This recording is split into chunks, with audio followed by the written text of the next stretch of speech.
All right, Ronnie, how are you? I'm good. Good morning, Jordan. Well, we're gonna let everybody join in for a second, but just wanted to welcome everybody. My name's Jordan Pence, our company's advisors resource company, and thanks everybody for tuning in. I've got a really special topic with American National. I've got Ronnie Russell here, regional sales manager with American National. And American National has been making a lot of progress or a lot of changes, specifically in the annuity market. And that's one area that's been exceedingly popular in the past, what, 2 years, wouldn't you say, Ronnie? Yeah, for sure, Jordan. And so, anyways, I wanted to have Ronnie here on to talk a little bit about the new rate certainty annuity. I find this product extremely interesting.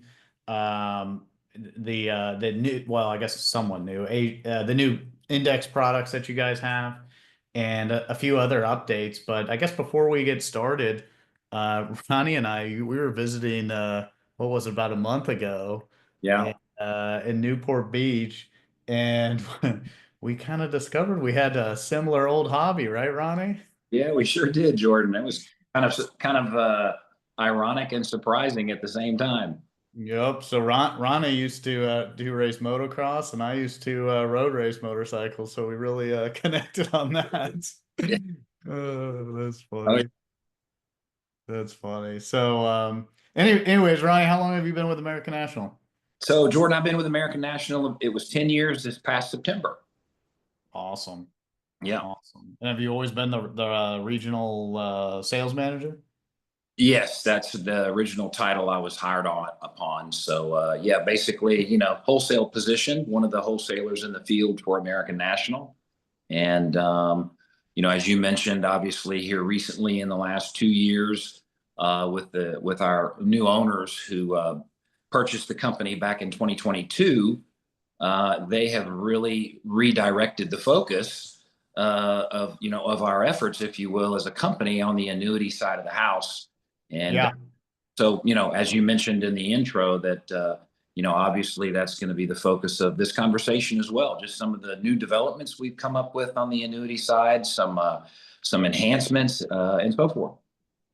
Yeah, I think I when I first heard about this buyout, or I guess buyout technically, from Brookfield, I was actually kind of excited. I mean, it seems like the investment power from an I guess you call them asset manager would improve a lot of the performance capabilities that you can have for the end client in these, types of fixed products. So I know I didn't ask you to speak on that, but maybe you can speak a little bit to that and talk about it because it's something that I don't know, people get a little bit nervous when there's some change. And to be fair, there's been some big changes as we know, but Yeah. we can talk a little bit about that. We don't have to spend the whole time on that, but yeah, maybe you can speak a little bit towards that. Yeah, no, I would love to, Jordan, because I think it's extremely relevant with our new owners, Brookfield Asset Management, based out of Toronto, Canada. What they are is they are an asset manager, and actually they refer to themselves as an alternative asset manager, simply because they invest in multiple industries, and so in that capacity. I think it's important to clarify the difference between an asset manager and private equity, for example. You Yes, because private, that's what people are thinking about when they hear buyout. They're thinking PE and yeah, all the negative connotations that come with PE. absolutely. And so, in the case of Brookfield, Brookfield, for all intents and purposes, does operate some of the capital that they utilize is coming in from private equity, of course. But the distinct difference is Brookfield also, as a corporation, makes equal investments with the private equity investors in the investments that they make, be it different businesses, multiple industries, etc. And I guess the takeaway is, I was once at a conference where one of the Brookfield senior leaders was speaking, and he made the comparison of Brookfield as that of Berkshire Hathaway. And that is the distinct difference of Brookfield, similar to Berkshire Hathaway, where they take position in companies, not just using private equity funds, but their own. So similarly, Brookfield uses their own capital, and essentially they have skin in the game, right? So Yeah. so they are equally motivated to make it a favorable, positive return for not only their private equity investors, but themselves as well as a participating investor. And so essentially that's what occurred back in 2022 with American National. Brookfield purchased American National, and since then we've seen, again, as I mentioned earlier, just a redirection, more of intent focus on the annuity side of the house. And Jordan, as you know, we'll just go ahead and touch on it briefly. We did just announce in the last 30 days, actually, that in view of that focus, in view of that commitment to the annuity space, Brookfield has announced that we will discontinue life sales at the end of May of this year. So kind of a bittersweet, but we also Yeah. we recognize that Brookfield is what I've learned about insurance companies, Jordan, having worked at several different companies over the years, is that no insurance company can really do both sides of the house equally as good as one or the other. So most insurance companies have to concentrate and focus on one side or the other of the house. And that's what Brookfield's doing. And so therein lies our emphasis and focus on annuities. Yeah, I can't say that I'm not disappointed. American National, I think, had a pretty good IUL. IUL is one of our focuses. They had an interesting, well, you guys, you all, not I guess you specifically, but American National had some interesting offerings. But I agree with you on that point. Like you kind of have to find your focus and put all those eggs in the basket. I mean, they were really stretched out among a lot of different markets if you think about it, from the PNC side, annuities, life. They have. I think they just stopped doing new plans, a pension department as well. Correct. And so you're talking about a lot of very differing markets, and like when Brookfield bought them, I'm like, wow, this is a huge opportunity because maybe they're going to like the Moody's. Back when the Moody's ran it, it was more conservative, and I'm thinking, oh man, we're going to tune up some products, which I think you guys are, as you'll see in a minute with the annuity side. But yeah, it's kind of bittersweet, I guess. Yeah, yes, it is. But it's all for the good. It's all for the betterment of American National as a company, and more importantly, our standing as a company in the U.S. market space for annuities. Well, and I think to be fair, I never really thought much about this, but really, you guys were probably a bigger annuity insurance company than life insurance company historically, right? I mean, it seemed like the annuity side did a lot more than the life side. Yeah, historically, I would say on a more broad approach that we were probably, just from pure, say, revenue and money flows, if you will. Yeah. East side of the house was equally important when the Moody's owned the company as well. Yeah, that's certainly what it seemed like. I don't think that's a big departure. So you and I have never talked about this. What other insurance companies have you worked at? So in years past, I did work at MetLife for a period of time. That's right. I worked at Sun Life of Canada before Sun Life pulled out of the U.S. A number of years back. And so those are the other two insurance companies aside from America here at American National now currently. Well, and you had spent a little bit of time at Merrill as the insurance guy, right? Actually, Morgan Stanley. Morgan Stanley, that's right. Yeah. I was at Morgan Stanley a number of years, serving there. In that capacity, actually, I was a life insurance specialist supporting the financial advisors. Yeah, that's a that's can be a challenge. Yeah, it is definitely a challenge. It's a tough gig for sure. Yeah, a little bit easier dealing with life insurance people when you're talking about life insurance, I guess. Yeah, it is for sure. Yeah. So let's talk about this RCA, which rate certainty annuity is good, and I hate how the industry acronyms everything, IUL, FIA, whatever. We acronym everything, and RCA is, to be fair, kind of a weak acronym because it brings back visions of a VCR, I guess. But let's talk about the rate certainty annuity. I thought this was extremely interesting, and it's a really cool, well, I don't want to steal your thunder, but to me it seems like a really cool answer to the one of the big problems in the industry with FIAs and cap integrity. So I think that's one of the big stories with it, in my opinion. But maybe you can do a do an overview of it for us. Yeah, certainly, Jordan. You're right. I mean, that was really the intention when we built out the rate certainty annuity and launched it nationally back in November of last year. And it's grabbing traction for sure. It's building its space in the market. The unique thing about the product, as you mentioned, is that it's probably one of the simplistic FIA product out in the marketplace today, because there's very few moving parts, if you will. And, accordingly, there's no caps essentially in the product. They're actually specified rates. And Okay. those are guaranteed for the duration of the contract, which is a 7 year, a 10 year. We even offer a 20 year in this product. And coincidentally, next month, or actually we're in the month, later this month in May or early June, we're going to launch a 5 year option on that rate certainty annuity as well. And so Wow. yeah, So that's going to compete with the MIGA side really well. And I'll let you get more into how it works, but uh, that is going to be very interesting, I think.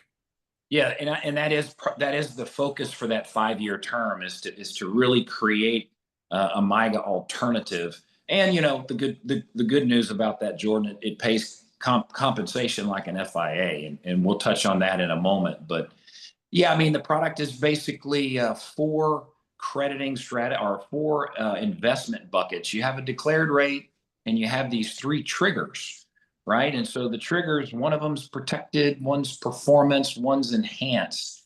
And Okay. and again, it runs strictly off of a single index, the S&P Okay. Dynamic Intraday. Okay. And I know it's relatively new. It's been around maybe 2 years, So Jordan. this isn't one of these excess return indexes, right? I mean, the excess return indexes seem like they've gotten beat up over the last couple of years for whatever reason, but this is not an excess return, or is it something different? No, it's not. I mean, it's basically a futures index on the S&P 500. And so Okay.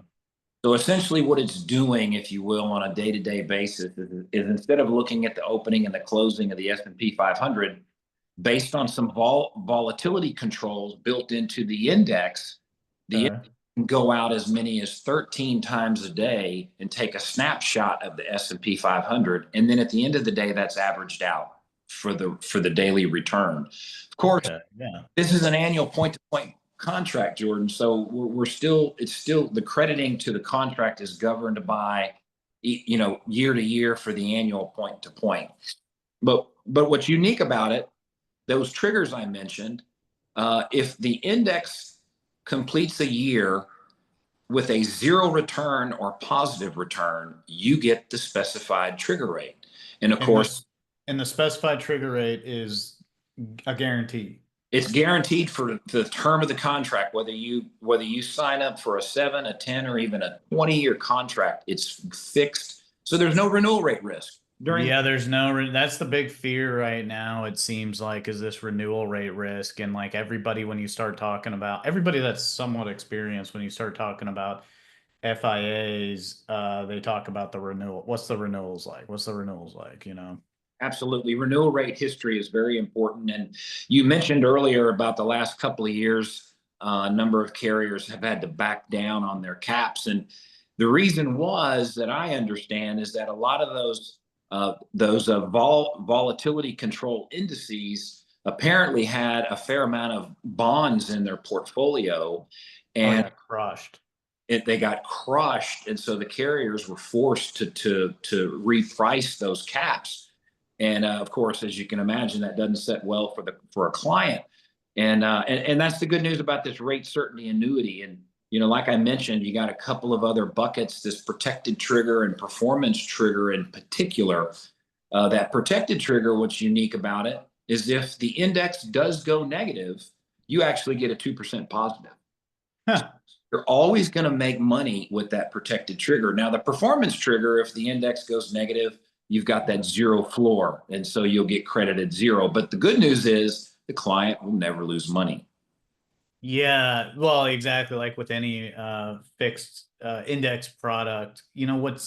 What's kind of interesting, I think, is you got sort of MIGA like, right? Like you got MIGA like with a little bit of upside, because currently what are the trigger rates? And let's just focus on the 10-year, because you got three flavors of this. The 10-year is going to be in the middle.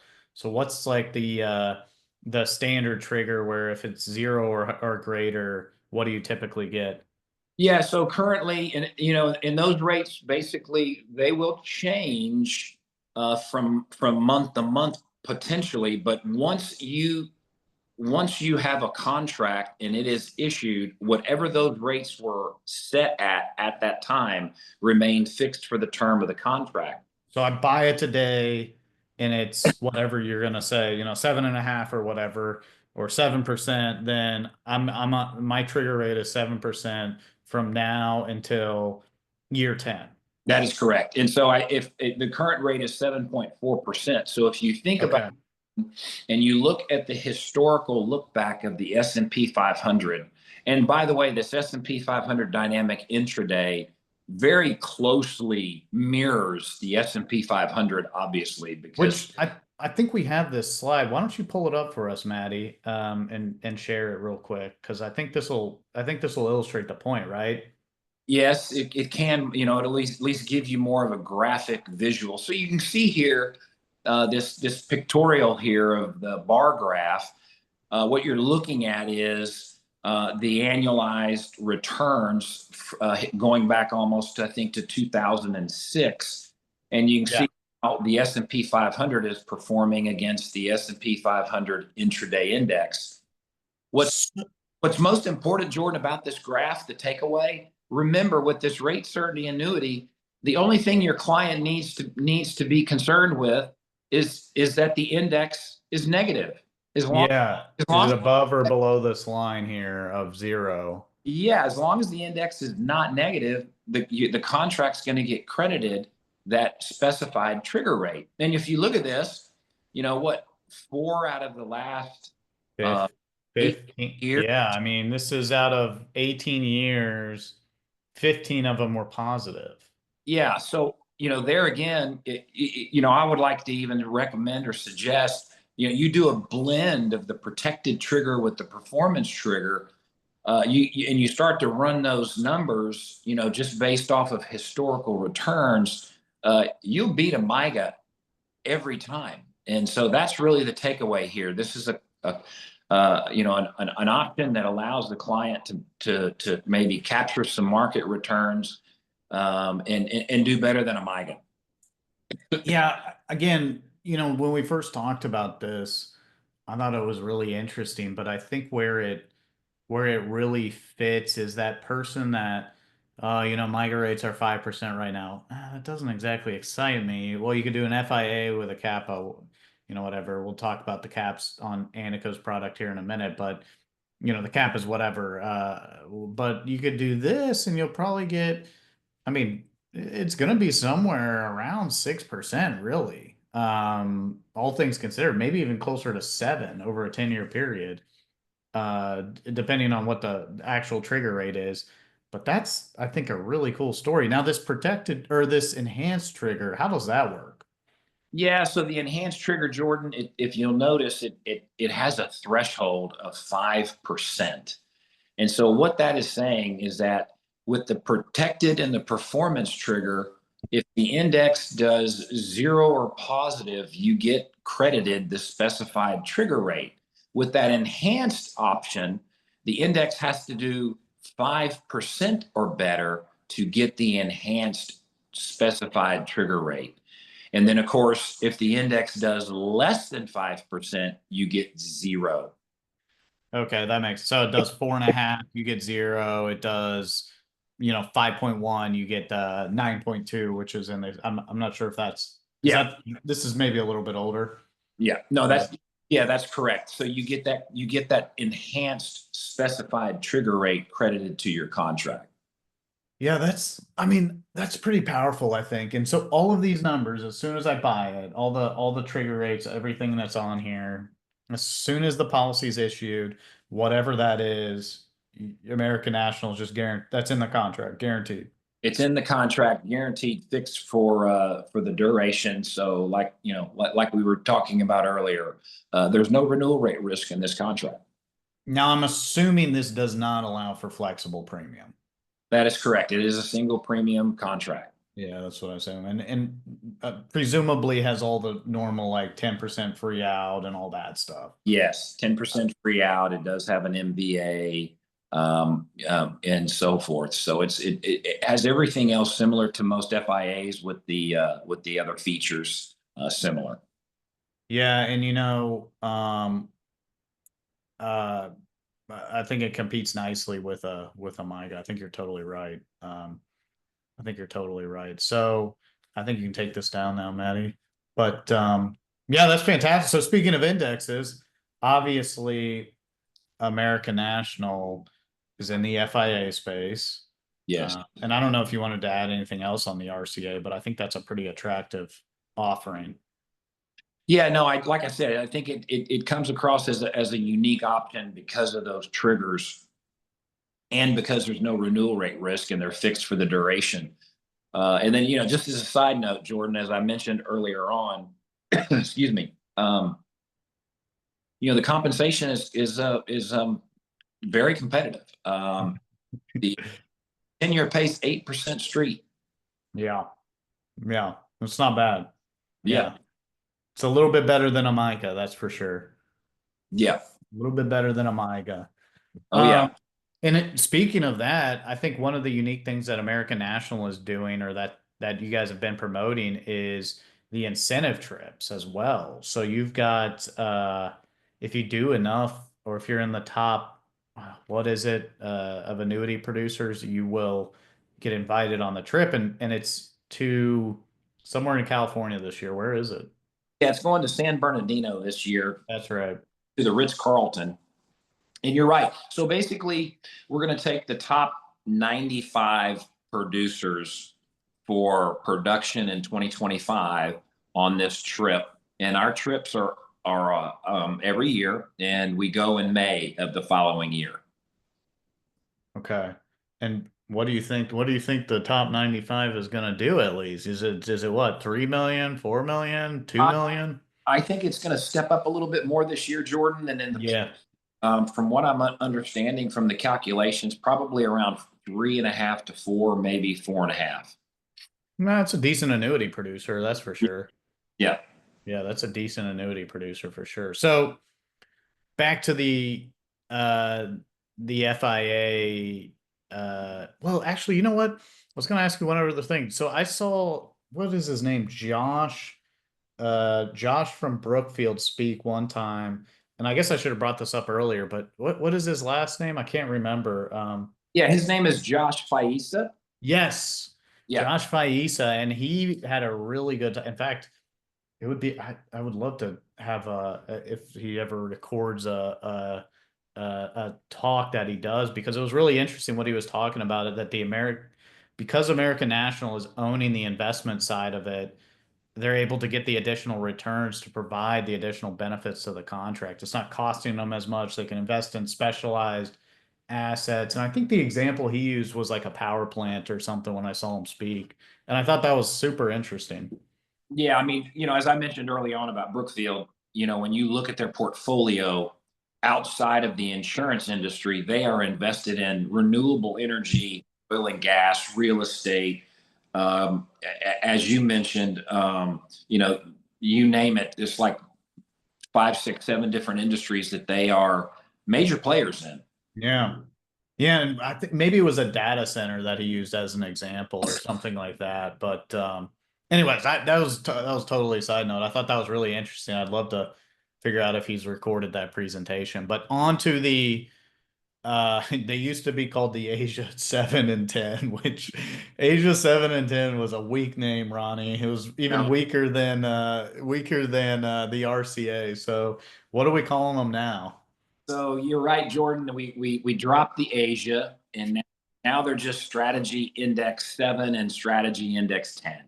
And I tell you what, I cannot drop the Asia 10s. Whenever we bring it up, Yeah. I always bring that up, and or whenever I talk about it, I always start saying Asia 10 and I gotta like stop myself. Yeah. And anyway, so Maddie just pulled it up for us. Strategy Index 7. This is actually a new change. And when I saw this, I thought it was pretty interesting, but maybe you can describe it a little bit. Yeah, and absolutely, Jordan, and my apologies on this slide. I realized after I sent it to you earlier today that the one bullet point there that says 10% bonus, all premiums over 7 years is not correct.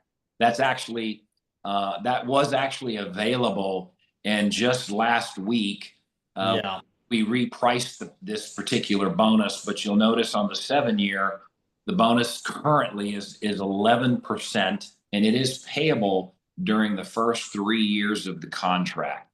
So 7% or 11% is pretty sharp on a 7 year. on a And 7 year, yes, and more importantly, obviously, we have that bonus across multiple years, is because this is a flexible premium fixed index annuity. So during the first man, years, the client can every contribution they make will be credited an 11% bonus to that premium contribution during the first 3 years. so I pay a premium in year 3.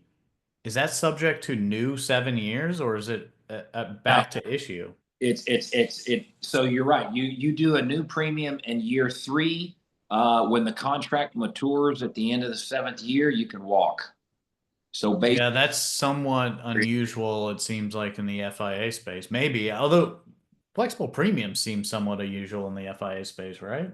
it is basically flexible premium is not so common in the FIA space. So that's where this product kind of stands out as an exception, if you will.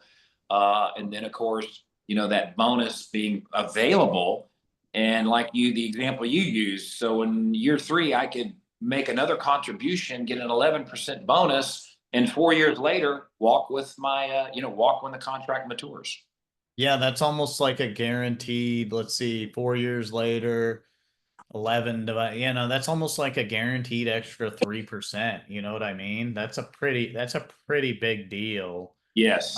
for most people. Now, obviously, on this product, the the non-guaranteed elements like the caps and things like that can fluctuate over time. Yes. I guess, of course. Yeah, contrary to the rate certainty annuity, which is its distinguishing difference, strategy index 7, and when we touch on 10 here in a moment, those caps, they can change year to year. So that is that's just the way fixed index annuities operate today. But the takeaway too here, Jordan, just to highlight, as you can see from this rate sheet there on the screen, the strategy index products come with lifetime income riders as well. So you do have the option at issue to take on the lifetime income rider. And then of course, anytime after that, you can discontinue it if you'd like. But it does have available that lifetime income rider. Now, no fee for the bonus, right? Correct. No additional fee for that. Now I notice you've got two LIR riders. Um, I think the most interesting thing about that is the fixed plus index credit, which is somewhat cheaper from Yeah. a fee standpoint. But maybe explain that a little bit because that I think is I shouldn't say I mean, I don't really know if any other companies that have something similar to that. There probably are. I just not familiar with them, and they might be, B or worse rated companies, which we didn't even talk about American National's ratings. But yeah, go maybe explain that a little bit. Yeah, Jordan, for sure. Those two lifetime income rider options, as you pointed out, you've got the fixed that is fixed for the term of the LIR, and then you have that fixed plus the outcome of the index. And historically, when you run those and do a look back, the fixed plus the index has historically outperformed the fixed. Interestingly enough, and the larger takeaway, like you mentioned, is the fee is lower. Uh, Yeah. fee is 30 basis points less. And then here's even another interesting takeaway. According to some of the LIMRA stats over the years, it's quite surprising how few clients actually ever exercise the lifetime income rider. And so I think what happens is clients just choose to take the lifetime income rider as almost like a security blanket, right? Just to have that option down the road. But so many of them don't take it. So I always suggest, well, look, you've got a lifetime income rider with the fixed plus the index, and at least it's only going to cost you 80 basis points. Why not take the lesser of the two evils, if you will. And then that way, if you do want to exercise that LIR down the road, you have that option. Yeah, that's actually a really good point, Ronnie. And furthermore, um, American National doesn't do this, but many other companies, if you add on the lifetime income rider, the caps get cut dramatically. I mean, like basically zero, right? You have like no caps and you're only relying on that LIR. So if you're paying the LIR fee plus not getting a return, plus you don't take it out, what are you doing? You're just giving the insurance company money for free, I guess. Yeah. And then Jordan, one last footnote on this strategy 7 with the bonus, because we didn't do that on the 10-year, and we know that typically in the fixed indexed annuity space, the 10-year product is typically the go-to term period. Yeah. But we didn't do that on the 10-year. Instead, we did it on the 7. And it's mostly we did it for the purpose of maybe rollover or transfer business because, like our rate certainty annuity, does not have a bonus. So that's really our focus, if you will, for the strategy index 7 is Right. to create that opportunity for a rollover, or to kind of offset surrender charges in the event of a transfer contract. Well, and if you think about it, you bought an FIA, in let's say 2020, 2021, caps on those have gotten absolutely hammered. I mean, they've gotten crushed.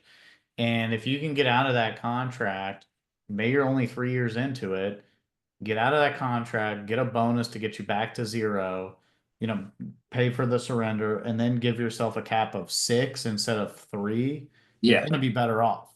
absolutely. And that's what we see a lot of business in the last year or two in the across the industry in the fixed index annuity space. The majority of it has been transfer business because clients are trying to get out from underneath these renewal rates that in some instances are half of what they used to be. And for them, it's more beneficial if we can come in with a bonus to offset surrender charges and reposition that asset into something that's going to pay a little bit more fairer, if you will, cap. Yeah, I think there's somewhat of a misunderstanding out there about insurance companies and what happened with those FIAs. Like if you bought bonds in 2020, long duration bonds, 10-year bond, and then the rates shoot up, the value of that is going to tank. And I mean, that's what people have got to understand. It's like you can't, I mean, how are you going to make up for that? Yeah, And yeah. it's not the insurance companies ripping people off. I mean, there may be some of that, but that's probably less than 20% of the deal. Most of it is that you just bought a fixed interest bearing product at the wrong time. You know, I mean, and those returns were acceptable when you bought it. I mean, it's just kind of is what it is, Well, remember, Jordan, I think a lot of times too, what needs to be emphasized to clients, right, with regard to fixed indexed annuities or annuities in general, is that the primary objective of an FIA or a deferred fixed annuity is really preservation of principal, in that the client won't lose money. The Yeah. fact the fact that along the way, hey, here's an opportunity to pick up a little bit of return with zero risk. Most clients that have retirement savings, obviously they need to position a portion of it at least to preserve principal and to take some principal off the table from risk. I, that's exactly why you buy an annuity. Exactly. I agree. Yeah. So I, I don't know if you want to talk about this next, but I see something on here, this BNPP Patriot Technology Index that's only available on the 10. So I thought that I saw the video on this thing and I was like, oh my gosh, this is, all of your 60-year-old for lack of a better word, boomer clients are gonna love this thing. So maybe you can make Maddie, maybe you can advance the slide for us, but tell us a little bit. Well, and then the cap, right? You've got the 12% cap on that as well. I almost forgot to mention that. Yeah. So this is I, for accumulation, I think American National has it pretty well dialed in with this strategy index 10, I think at least. And maybe I'm missing something. I don't know what you're seeing out there, but I think this is pretty well dialed in, and I find it pretty interesting. But this BNPP Patriot Fund, that is unique to you guys. I haven't seen that anywhere else, right? Yeah, that's correct. It is a proprietary index to American National.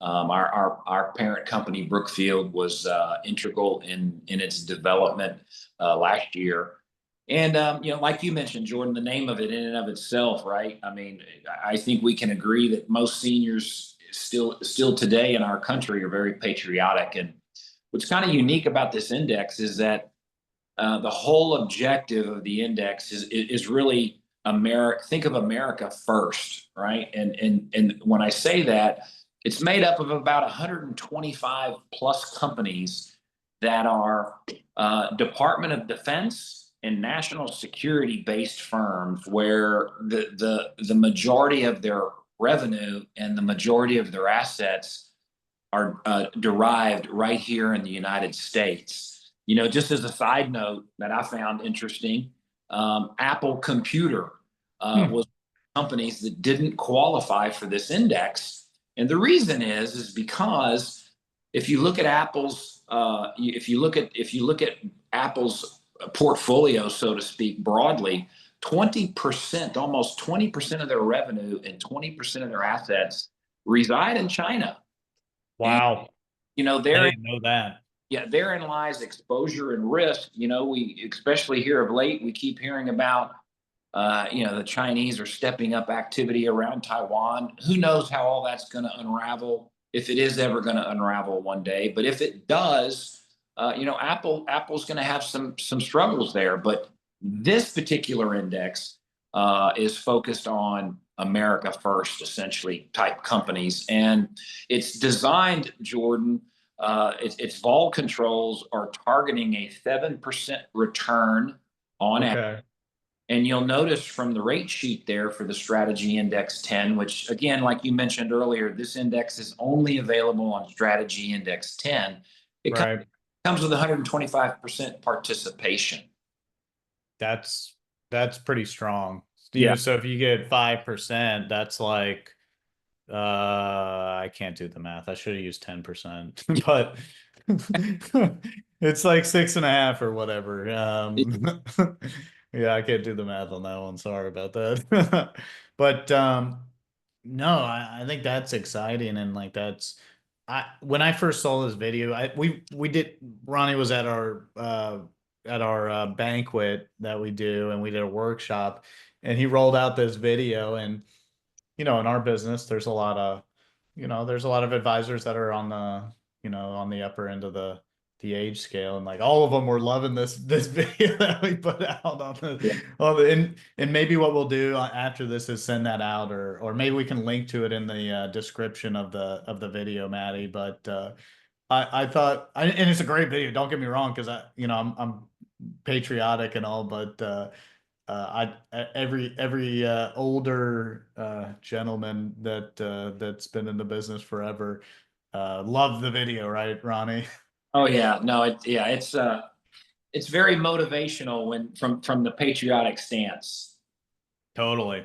Yeah, I mean, look at yeah, we got it pulled up right here. I mean, uh, now I don't think NASA flies their own spacecrafts anymore, but so that picture might need to be updated.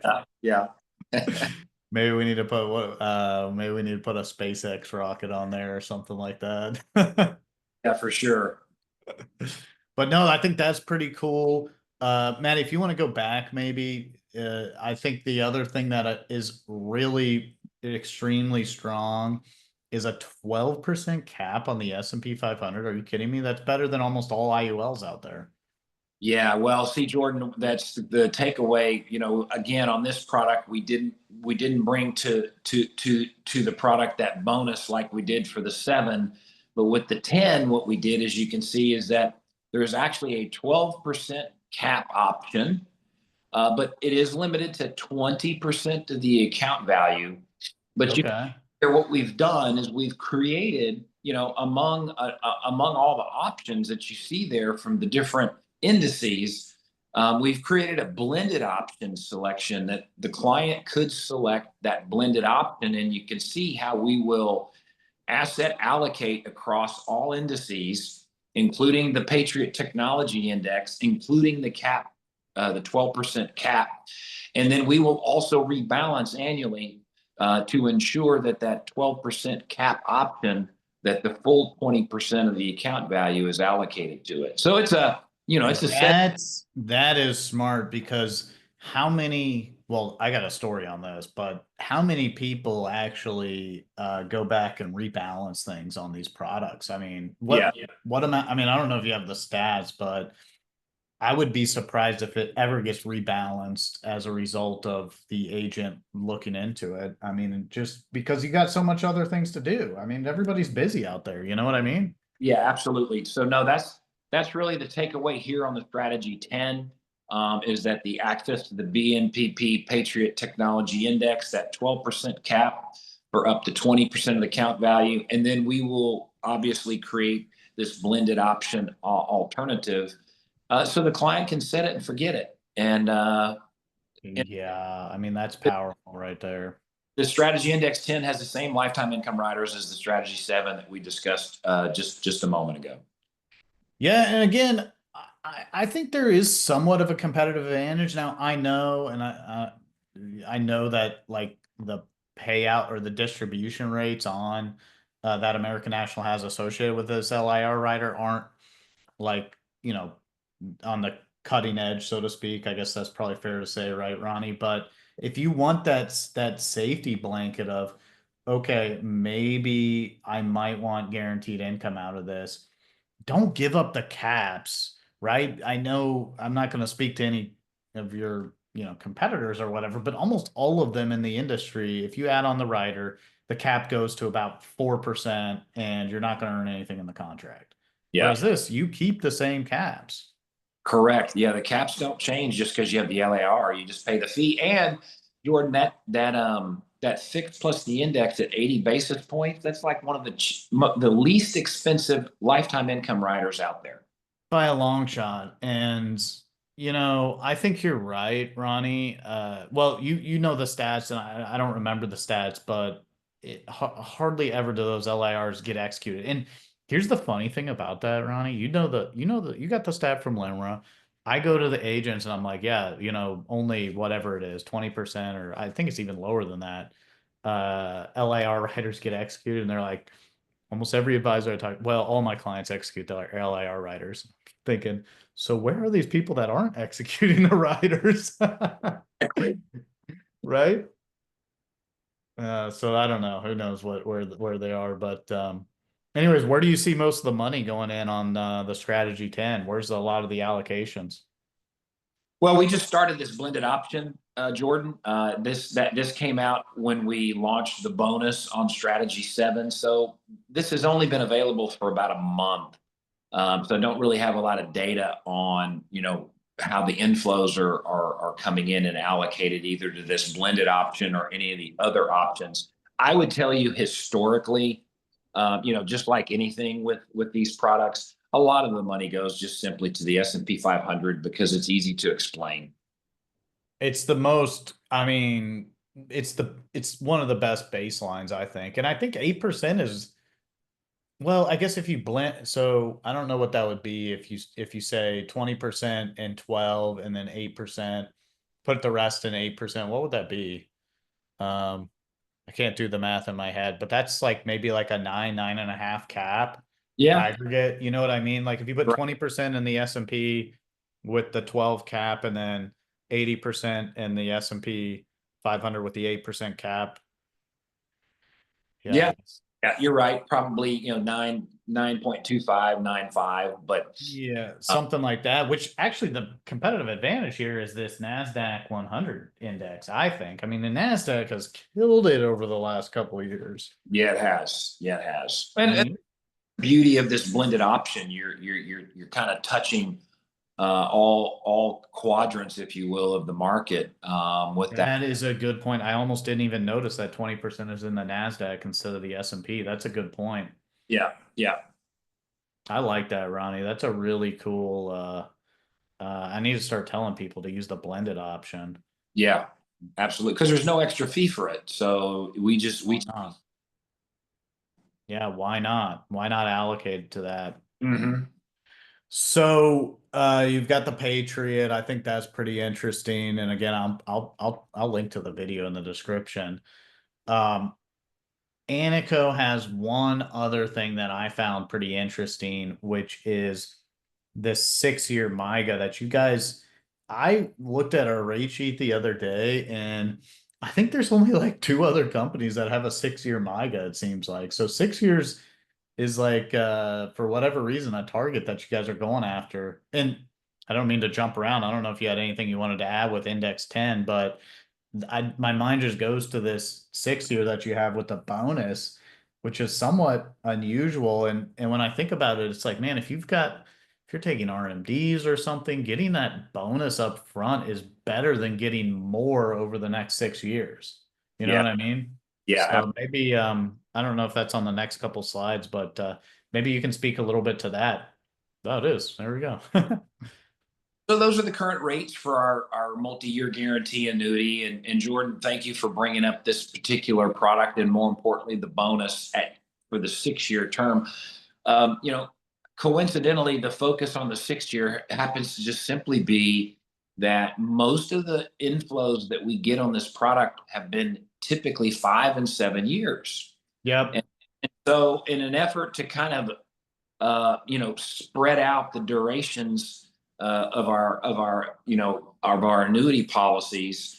We went ahead and thought we would juice up the 6-year with that bonus in hopes to drive some premium there to kind of fill that hole between 5 and 7, and just have a more continuous and smooth durations, across all of our annuity contracts. I find that the way that you guys are doing it is very um maybe interesting. So and I think I'm sure this has influence from Brookfield, and that's why you guys came out with this, I would assume. Yeah, that is correct. And then the other bullet here, Jordan, as you see on the slide, that's important. Anyone listening in or any advisors or agents that have annuity contracts with us, and they're maybe approaching maturity, internal transfers. We pay comp on the internal transfers. Yep, I like that story. To be fair, that's the right thing to do. Otherwise, all of these MIGA rates are going to be, I shouldn't say the same because you have a material competitive advantage in this space, but like I can get I can get competitive rates. It's like CDs, right? You can get competitive CD rates almost anywhere. And if you're not going to pay comp, for me to transfer it back to you or do a new product with you, why would I do that? You Yeah, know, if right, it's the same deal for the client and I get paid or I don't get paid, why would I go to where I don't get paid? right, absolutely. No, and that herein lies the that particular highlighting that bullet item right there on the internal transfers for comp. Now, does that apply to the FIAs as well? It does actually. So yes, FIAs would have the same access to that the compensation. I guess you see it more frequently with the MIGAs. Yes, yes. Yeah, I think that's an important thing, and I guess there's not much to add to this 6 year. Are you guys starting to see a lot of flow into the 6 year, or where are you seeing the most flow? I mean, I think you said the 5 and 7 year are pretty popular right now. Hey Jordan, I hate to do this. I gotta take just a 5-second break. Hold on. Yep, we'll pause it